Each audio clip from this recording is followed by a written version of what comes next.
Salaam everybody and welcome back to the channel. Today we're going to be testing the Galaxy S10 and the IP68 certification that we have on this. We have a pool. I have my accomplice back there, my son. So we're going to try to have some fun, but let's not waste any time. Let's get into the pool and test out this phone.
Okay, so that was a quick testing of the actual IP68 rating. Obviously, as long as the phone's not damaged, there's no issues with the body, we haven't dropped it or anything like that, and the port on the SIM card and the SD card is definitely all the way in, you should have no problem being able to use the phone directly in the pool, have fun with it.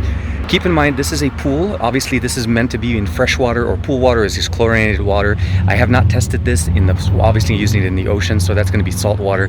But the rating itself is just basically 1 meter up to 30 minutes in fresh water. So as long as you're adhering to that and there's nothing wrong with the phone, you should be able to enjoy your device, and IP68 will definitely protect your phone.